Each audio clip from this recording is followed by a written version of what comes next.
आपलं आपल्याला जपणे सगळं घेऊ काय करते.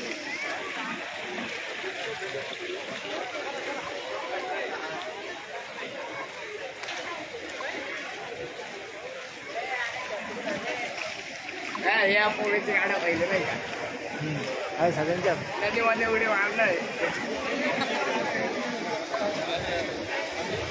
आम्ही पण येऊ सगळे सगळे सगळे दोन शब्द काय घेतलं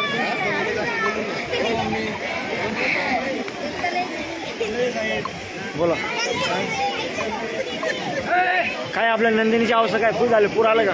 हा हे काय कुठं कुठं पाणी लागलंय घराला. हे काय इकडं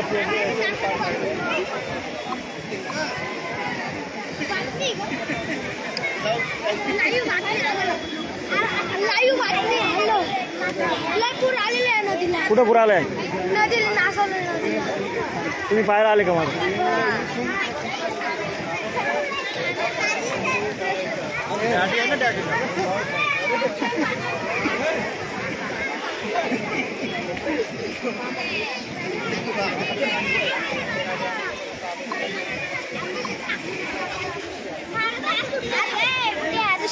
भाऊ काय बोलणार आहे दोन शब्द.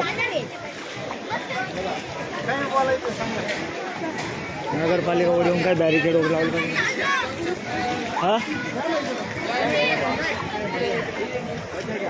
भाऊ. आज आपल्या नदीला जो नंदिनीची नदी एकदम भयानक पूर आलेला दिसून आहे. पब्लिक लहान लहान मुलं इथं बघण्यासाठी आले. यासाठी काय प्रशासनाकडे काय मागणी करणार आपण की आजूबाजूला घरं पण आहे. प्रशासनाने इथं पोलीस बंदोबस्त केला पाहिजे. बरेचसे छोटे छोटे लहान लहान मुलं इकडे मध्ये जात होते. आता आम्ही त्यांना अडवून त्यांना बाहेर काढलेलं आहे.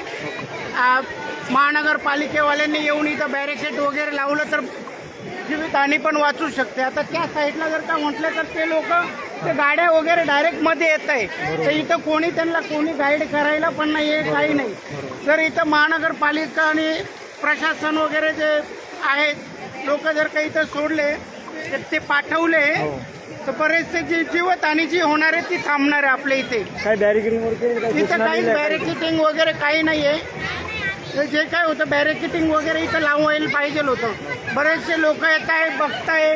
आता ठीक आहे आता एवढं पूर आलेलं आहे पण कालांतराने अजून जास्त फ्लो आला तर वरतीपर्यंत पाणी जायची शक्यता आहे. काही नागरिकांचे घर यांना काय नोटीस वगैरे दिल्या का प्रशासन नगरपालिकेनं काय आयडिया काय माहिती. काही नोटिसा वगैरे नाही आलेल्या.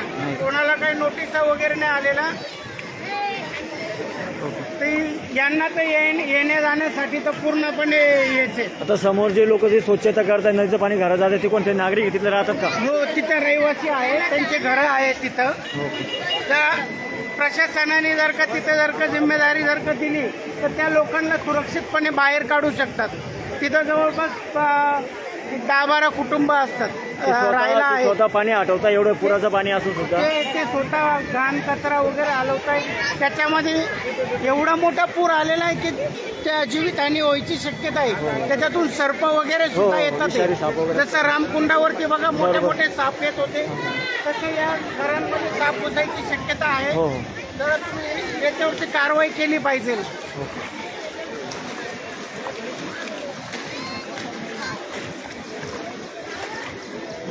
भाऊंचं पण घर आहे का.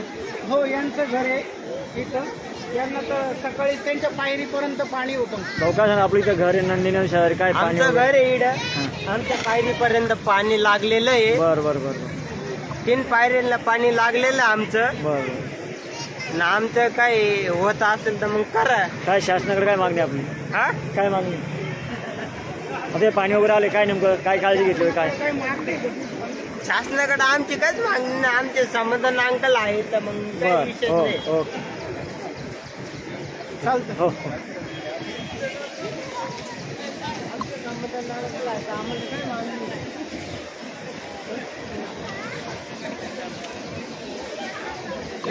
घेतले आले लाईव्ह. थोडंसं यांचं बघून घ्या जरा. हा ते पुढचं ना.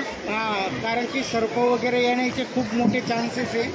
आणि हे लोकांना जर का महापालिकेवाल्याने तर पोलीस प्रशिक्षण आले तर यांना सर्वांना पहिले बाहेर काढलं पाहिजे. बरोबर हे जे लोक जे आहे ना यांना सर्वांना बाहेर काढलं पाहिजे तरच काहीतरी होईल. पाण्याने तर काही नाही होणार पण ते सर्प वगैरे जे येतात ते घुसू शकतात. साईडला होय चाल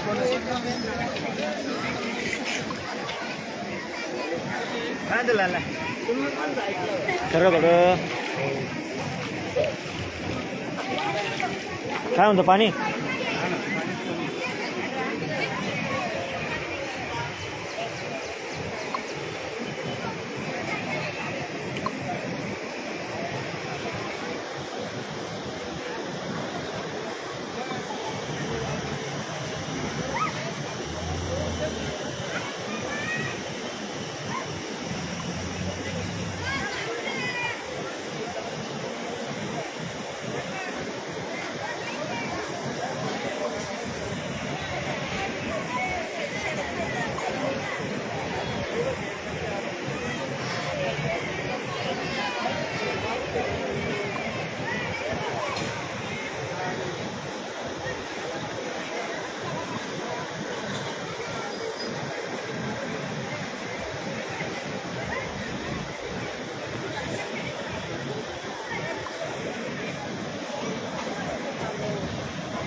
नंदिनी नदीला आलेला पूर पाहण्यासाठी सातपूर परिसरातील नागरिक बाळ गोपाळ या ठिकाणी मोठ्या प्रमाणात दिसत आहे.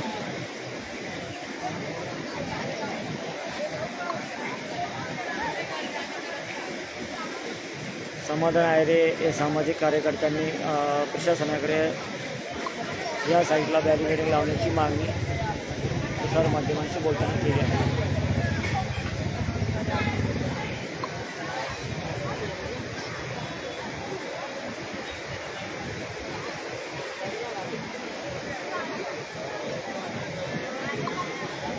हाय हाय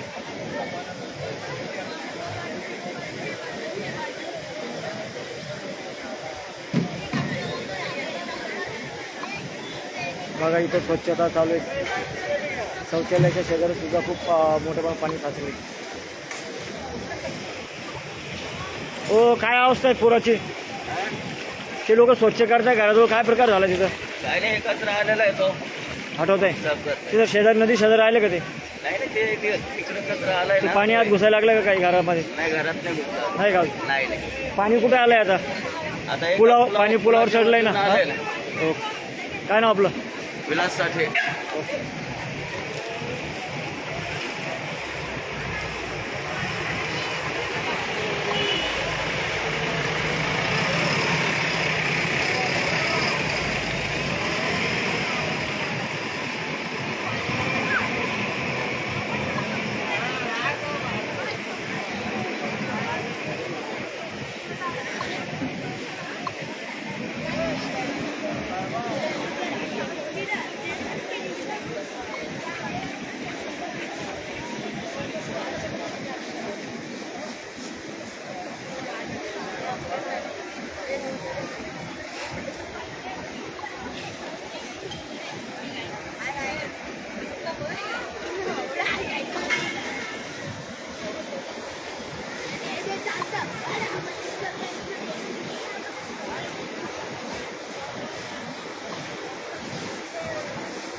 नदी किनारी काही कुटुंबे सुद्धा राहतात.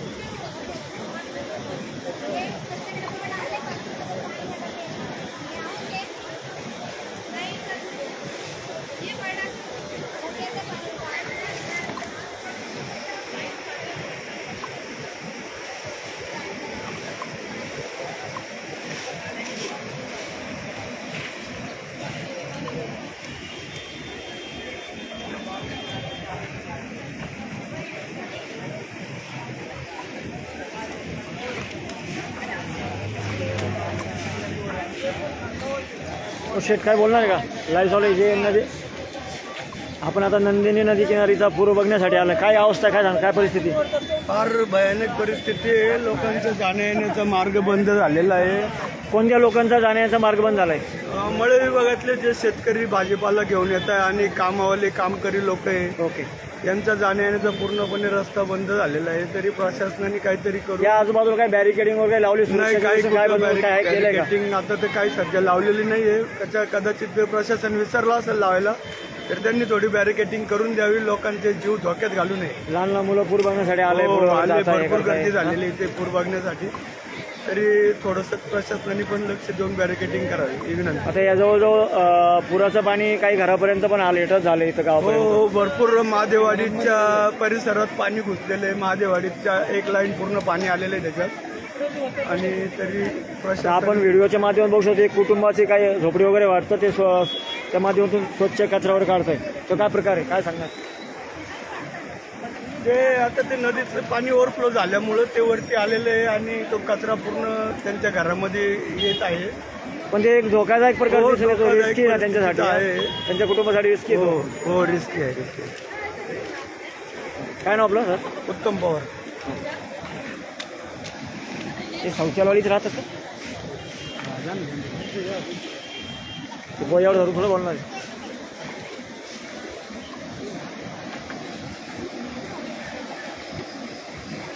तिथे जाम होतं महापालिका डायरेक्ट डिवायडर पर्यंत पाण्यात इकडून त्यांनी तिथे ते पाणी लागलं डायरेक्ट एवढं पाणी गाडी जर घातली ना गाडी जर घातली ना डायरेक्ट पाचीला पाणी लागेल एवढं पाणी महापालिकाच धोके देत काय